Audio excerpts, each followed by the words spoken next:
Big news coming in. Has there been another extradition of one of the most wanted smugglers and gangsters that India had been aiming for? India gets back the arms smuggler Salim Pistol, arrested in Nepal and has been brought back to the country. We are informed that Salim Pistol has a link to the Dawood Ibrahim gang and one of the biggest smugglers, basically of arms and ammunition from Pakistan into India. Indian authorities and agencies believe that this is a prized catch for the country, and of course because we are also heading to the Independence Day alert and the celebrations as well. Agencies will now grill Salim Pistol. Like you must have guessed, there are of course these nicknames that are added to these gangsters and smugglers has been for years now. Salim Pistol being brought back from Nepal into India. Nepal is where he was basically apprehended, but agencies believe it's a connection to Dawood Ibrahim gang. I want to immediately bring in Arvind Ojha. He is heading our crime bureau, India Today.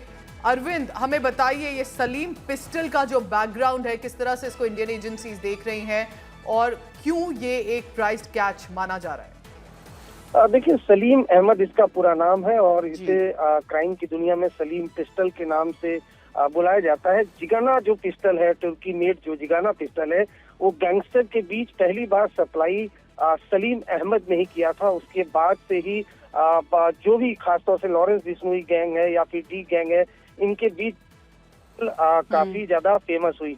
ये भारत का सबसे बड़ा arm supplier है जो न सिर्फ gangster को बल्कि कई बाहुबली नेताओं को भी इसने हथियार सप्लाई किया है। इसके बारे में क्योंकि ये दिल्ली का रहने वाला लेकिन कई सालों से फरार चल रहा था, जब सेंट्रल एजेंसीज को जानकारी ये नेपाल में है, उसके बाद दिल्ली पुलिस स्पेशल सेल के साथ मिलकर सेंट्रल एजेंसियों ने ऑपरेशन चलाया और फिर नेपाल से इसको भारत लाया गया। आज ही इसको Delhi police special cell Delhi लेकर आई है। इसके डी गैंग से भी तार जुड़े हुए हैं और भी कई गैंग मेंबर से इनकी ये जो कनेक्शन है। इसीलिए सेंट्रल एजेंसीज कोशिश कर रही थी कि सलीम अहमद एलियस सलीम पिस्टल को पकड़ा जाए और फाइनली इसे नेपाल से पकड़ा गया है और दिल्ली लाया गया है। इससे दिल्ली पुलिस स्पेशल सेल और सेंट्रल एजेंसी की टीम लगातार पूछताछ कर रही है। Thank you very much, Arvind Ojha, for telling us more about Salim Pistol and the background of basically Salim Ahmed, an arms smuggler, and who was clearly trying to create chaos and tensions by smuggling weapons into India.